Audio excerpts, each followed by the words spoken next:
Meta's Mark Zuckerberg has sent his apologies for the CSAM content, deepfake content, and errors in operating the platform. वो जो rules based order की बात करते थे, जो America ने हमें और वेस्ट ने हमें बताया था 1945 के बाद कि जनाब ये यूनाइटेड नेशंस है, ये यूएन सिक्योरिटी काउंसिल है, आप एक सॉवरन मुल्क हैं. Remember, Mark Zuckerberg's apologies here comes at a time when the Meta team in India have just arrived to meet with Union Minister Ashwini Vaishnav. आप प्रधानमंत्री जी के माननीय प्रधानमंत्री जी के वीडियोस को मेटा से गायब कर देते हैं. मेटा प्लेटफॉर्म किसका? नरेंद्र मोदी जी के वीडियो गायब कर देता है. और अब उनको जरा जब सरकार ने तलब किया और यहाँ एक और मोदी जी के वीडियो गायब हो रहे हैं और एक विशेष तरह का कंटेंट जो मेटा ने माना पैसे लेके प्रमोट किया गया, एक विशेष तरह का प्रमोट. यानी नहीं था ना कभी होगा मार्क ज़करबर्ग आके भैया बोलेगा सॉरी जी गलती हो गई. एंड ये गलती सिर्फ उसने बात करी है भैया जो CSAM जो कंटेंट है डीप फेक्स के लिए, और कहीं ना कहीं ये भी बोला है कि साहब कुछ content fake content paid boosting की तरह से किया गया था. आपको आज बता रहा हूं कि पाकिस्तान का कोई मुस्तकबिल नहीं है. This is the last and final chance. Jarnail फंसे हुए हैं. ये बेहतरीन वक्त था. ईरान अमेरिका की जंग भी किसी किनारे नहीं लग रही. ट्रम्प के मिड टर्म्स करीब आ रहे हैं और ईरान उसको लटकाना चाह रहा है, जिसकी वजह से हालात जो हैं वो अनस्टेबल रहेंगे. That you cannot have algorithms pushing narrative in one direction or another, or using algorithms to influence people to vote in a particular way. These are not activities you can shy away from. And secondly, आप लोग ये नहीं कह सकते हो कि हमारे पास editorial power नहीं है, हम क्यूरेटिव पावर नहीं है. ये फेमसली फेसबुक ने ये स्टैंड लिया था कि भैया हम तो एक माध्यम है, हम एक पेन है, हम एक राइटर हैं, हम एक टाइप राइटर हैं या एक कंप्यूटर कीबोर्ड हैं, हम और कुछ नहीं है. आप ऐसे कैसे कर सकते हो? और जब ये अश्विनी जी से मिलके आए तो इनके चेहरे लटके हुए थे, इनके चेहरे पे लग रहा था किसी ने थप्पड़ मारा हो.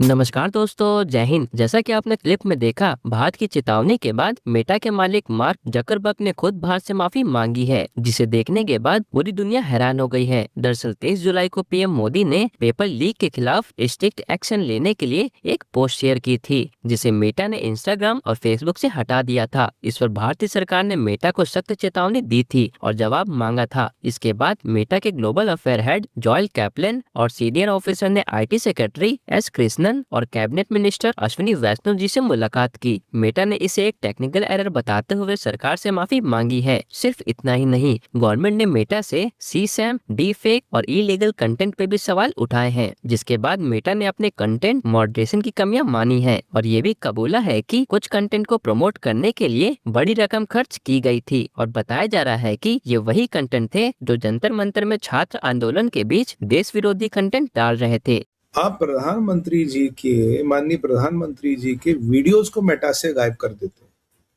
मेटा प्लेटफॉर्म किसका? नरेंद्र मोदी जी के वीडियो गायब कर देता है.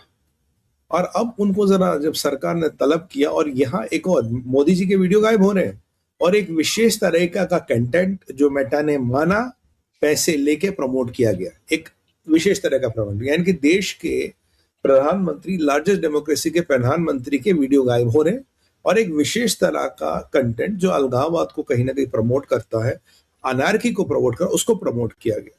अब इन मेटा वालों को बुलाया गया, यहाँ पे बोला भाई एक दो तीन चीजें लॉजिकल. कह रहे जी हमारे प्लेटफॉर्म का ग्लिच है.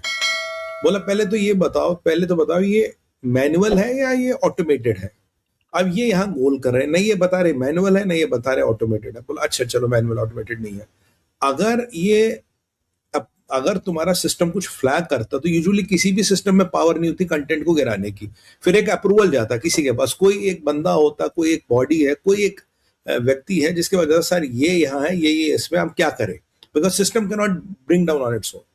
तो वो अगर हो तो वो बंदा कौन था, वो किसके पास गया, किसका ये डिसीजन था जिसको लगा कि मोदी जी का वीडियो अलगाववाद को बता रहा, मोदी जी का वीडियो प्लेटफॉर्म के लिए खराब है. याद कीजिए उन्होंने ट्रंप को भी बैन किया था.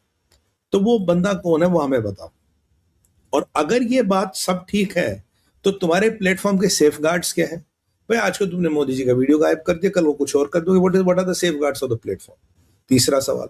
चौथा सवाल जो सबसे इंपॉर्टेंट है कि भाई अगर तुम कह रहे हो ये टेक्निकल ग्लिच है तो वापस कैसे आ गया. और अगर आपका प्लेटफॉर्म इतना ही अनरिलायबल है जिसमें कुछ नहीं पता, जो चाइनीज माल की तरह चले तो चांद तक नहीं तो रात तक, तो भैया जो आपको हमने यहाँ एक प्लेटफॉर्म की लिबर्टीज दी है वो आपको क्यों दी जाए. क्योंकि आप कहते हो ना प्लेटफॉर्म है, तो प्लेटफॉर्म में एक आपको एक काफी प्रोटेक्शन और एक प्रोटेक्शन दिया जाता है under the due course of law. वो आपको क्यों दिया जाए? जो आपका सिंगल पॉइंट ऑफ कॉन्टैक्ट था गवर्नमेंट के साथ, वो वहां गायब क्यों था? Why didn't he let it happen? और यार सबसे इंपॉर्टेंट चीज है, कोई नरेंद्र मोदी कोई ऐसे व्यक्ति तो नहीं जिन्हें दुनिया नहीं जानती। मुझे लगता है दुनिया में हर व्यक्ति नरेंद्र मोदी को जानता होगा। तो उनका कंटेंट कैसे गायब होगा? Knowing what is happening here and what was your spoke doing. अब इनको आज आईटी मिनिस्ट्री ने बुलाया और जब ये अश्विनी जी से मिलके आए तो इनके चेहरे लटके हुए थे। इनके चेहरे पे लग रहा था किसी ने थप्पड़ मारा हो। वैसे थप्पड़ तो नहीं मारा हमने, पर चेहरे इनके लटके हुए थे। इनके पास जवाब नहीं था। ये 7-8 लॉजिकल क्वेश्चन है। अगर इनके पास जवाब है तो बता दे, अगर इनके पास जवाब नहीं है फिर तुम वही वाली बेवकूफ वाली बात कर रहे हो, नहीं टेक्निकल ग्लिच था। यार क्या अनपढ़ बैठे क्या? हमें नहीं समझ आता टेक्नोलॉजी। टेक्निकल ग्लिच था, बताओ ना कहाँ था? एल्गो में था, सॉफ्टवेयर में था, किसमें था यार? हमारा भी तो सामने वाले, हमारी भी तो टीम है, हमें सब तो आता है सॉफ्टवेयर समझ। We know everything about technicality. तुम मुझे बताओ ग्लिच का था, ठीक कैसे हुआ? अगर ग्लिच था तो ठीक कैसे हुआ? या अगर नहीं था तो ये किसने करवाया? और सबसे इंपॉर्टेंट बात, ग्लिच था नहीं था, अप्रूव किसने किया भाई? Who approved? क्योंकि सिस्टम में कैपेबिलिटी नहीं है खुद वीडियो को डिलीट करे या वीडियो को उतारे। किसी ने इस वीडियो को अप्रूव किया, किसी ने अप्रूवल दिया, ठीक है आप इस वीडियो को डिलीट करें। Who was the person who give this approval? ये कुछ सवाल है। और वीडियो किसका है? मोदी जी का, नरेंद्र मोदी जी का। मतलब तुम समझते क्या हो अपने आप को? तुम्हारा इतना व्यापार यहां से चलता है, या अगर तुम्हें डीप स्टेट का ही एजेंडा चलाना है, तुम्हें सीआईए का एजेंडा चलाना, तो वो बता दो भाई हम डीप स्टेट सीआईए का एजेंडा चला रहे ऐसा। या हमारे पास तुम्हारे को, तुमने हमें कोई लॉजिकल एक्सप्लेनेशन नहीं दी। एक और विषय जो मैं हाईलाइट करना चाहता हूं, मोदी जी का नॉर्मल वीडियो तुम्हें खतरा लगा, तुमने उतार दिया। जो पाकिस्तान से फर्जी वीडियो बने वो कैसे चले तुम्हारे प्लेटफॉर्म पे? वहां किसी ने फ्लैग नहीं किया, वो क्यों नहीं उतारेंगे? जो डीप फेक से वीडियो बने वो क्यों नहीं उतारेंगे? जो गाली गलौज के वीडियो थे, जो अभद्र से अभद्र व्यवहार थे, जहां भारतीय सेना को, भारतीय समाज को, भारतीय सभ्यता को गाली दी गई, वो क्यों नहीं उतारेंगे? उनको कैसे छोड़ा गया? ये बताइए, हमें जवाब दे। ये गोरे आए थे मिलने, जवाब नहीं है इनके पास किसी भी चीज का। शक्लें लड़क गई थी, चेहरा इनका फूल गया था इतना। सोचा नहीं था ना कभी होगा मार्क जकरबर्ग आके भैया बोलेगा सॉरी जी गलती हो गई। एंड ये गलती सिर्फ उसने बात करी है भैया जो CSAM जो कंटेंट है डीप फेक्स के लिए, और कहीं ना कहीं ये भी बोला है कि साहब कुछ content fake content paid boosting की तरह से किया गया था और उसके लिए हम माफी मांगते हैं। ये सब चीजें शुरू हुई किससे?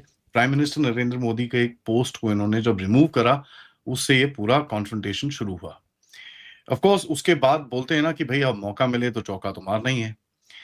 अब देखिए 5-6 घंटे तक ये वीडियो आउट था एंड मेटा ने इनिशियली बोला कि नहीं ये तो एक गड़बड़ हो गई, वी आर सॉरी करके उन्होंने बोल दिया। पार्लियामेंट्री स्टैंडिंग कमेटी कम्युनिकेशंस की जो है और इंफॉर्मेशन टेक्नोलॉजी की जो है, उन्होंने बोला कि साहब ये बिल्कुल भी एक्यूरेट नहीं है, आप जरा पूरा अपना ग्लोबल लीडरशिप लेके जरा इधर पहुंचिए।